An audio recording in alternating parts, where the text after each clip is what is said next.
Senator John McCain said the president's words risk moving the country, quote, closer to some kind of serious confrontation. California Democratic Senator Dianne Feinstein said the president simply isn't helping the situation with his, quote, bombastic comments. Elaine? Well, Major, we have heard different things from different officials within the Trump administration about North Korea.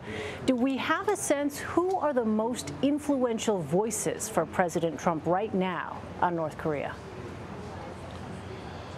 Well, that's a good question, Elaine, and you have to put H.R. McMaster, the National Security Advisor, right in there, along with Defense Secretary General James Mattis, retired General James Mattis, and one would think the Secretary of State Rex Tillerson and the UN Ambassador Nikki Haley. One of the things the president has pointed to with the most pride recently about the North Korea situation is the 15-0 vote over the weekend of the United Nations Security Council imposing new sanctions via the United Nations on North Korea. And Nikki Haley, the ambassador, was a crucial part of that. But as the piece we had a moment ago just pointed out, the president's very aggressive rhetoric today contrasts so sharply with the Secretary of State's only a week ago, saying the message from the U.S. government was, we're not your enemy, and there are ways to negotiate this to a suitable resolution. And even today, Nikki Haley, the ambassador, was caught by surprise when the president retweeted a report about something Nikki Haley regarded as classified and shouldn't even be discussed publicly. So there is a sense of disconnect within the upper echelons of the Trump administration, and there's a great deal of wonder what the president really meant by what he said today.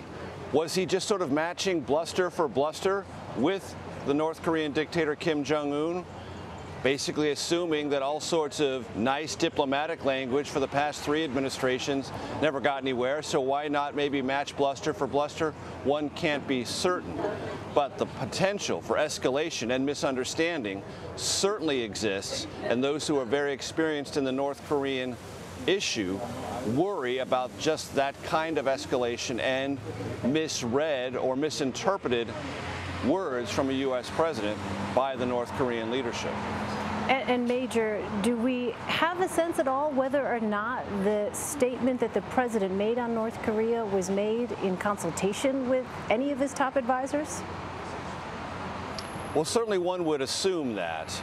And General John Kelly, the new chief of staff, another retired general, former Marine Corps general, has been playing a very close-knit role with the president on his Twitter account, on his telephone calls. Just yesterday, Kelly was on the phone with the president and the Secretary of State, Rex Tillerson. And so there is that very strong likelihood of consultation. And there's also this reality. Though the president consults, he is still who he always has been, and those closest to him say no one, not even General Kelly, though he's imposing a new sort of order and discipline, is going to change the fundamental way Donald Trump, President of the United States, views issues, negotiating strategies, and one-on-one rhetoric. And this may be an example of that. And one of the most difficult problems for those looking at the Trump administration is to discern what it is the president says that he absolutely means and what he says that he might either mean for a moment or not at all.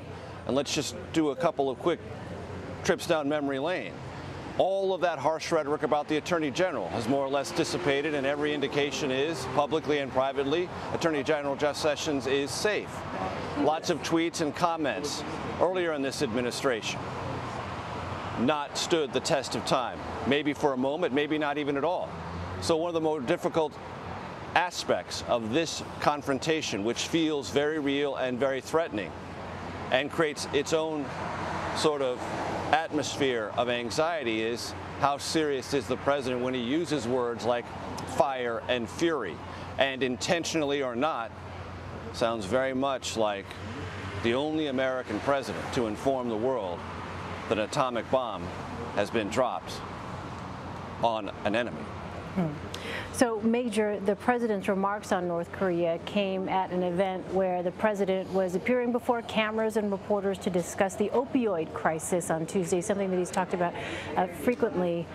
But there were no new policies announced. So why was that held, that event? to suggest that this is a working vacation, that the president is gathering senior officials, in this case, the HHS, Health and Human Services Secretary Tom Price, to discuss the matter. And the opioid crisis is real, but the administration, as you indicated, didn't have any new policy directions or announcements to make.